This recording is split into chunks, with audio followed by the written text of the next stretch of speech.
Mr. Marchant is recognized. Thank you, Mr. Chairman.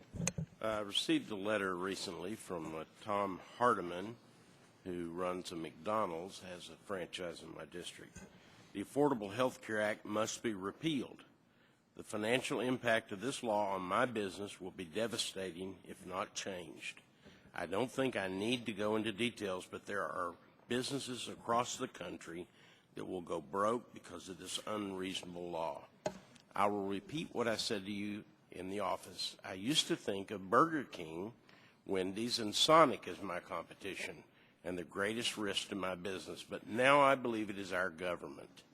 As I look into the future and assess risk, it's regulation, taxation, mandated programs, and interference from the government that has the potential to destroy my business and small businesses like mine across this great land.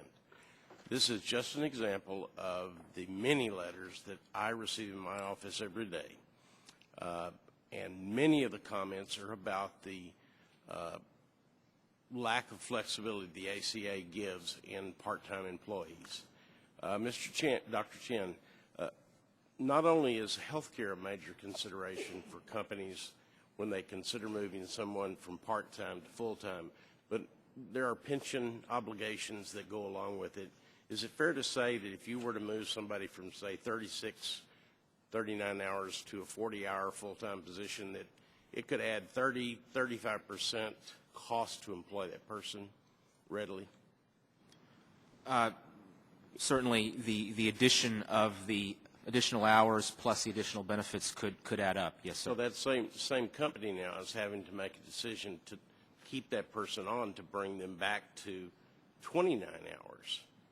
Now, some of the unintended consequences of that, I believe, not in the higher paid staff, but in the restaurant business, yes, the hospitality business, is that many of those employees are near minimum wage or just above minimum wage. And if you take them from, say, 39 hours a week, they are above some of the thresholds that are very important in the public assistance world. If you take them from 39 hours, from 39 hours to 29 hours, in many instances, they will then begin to qualify for Medicaid. They will then begin to qualify for food stamps. They will then begin to qualify for almost a 100% supplement to their Affordable Health Care Act. So they will pay much less into the Social Security Old Age Fund. They will pay much less into the Social Security Disability Fund, and it will trigger all kinds of other public assistance. So really, does this law enable people to to get out of poverty and to begin to work in the workplace and get themselves off of all of these assistance programs, or does this law really push those same people back into a dependence mode?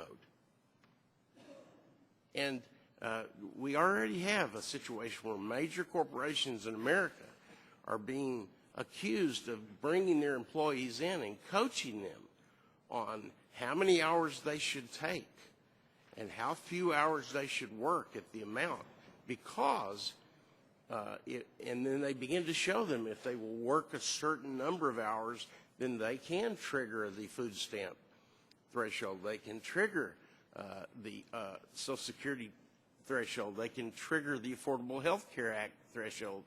And to me, if you look at this in a long-term perspective, the Affordable Health Care Act is not going to, and the net effect of it is not going to be that more of these people are going to have health insurance and more of these people are going to be more productive.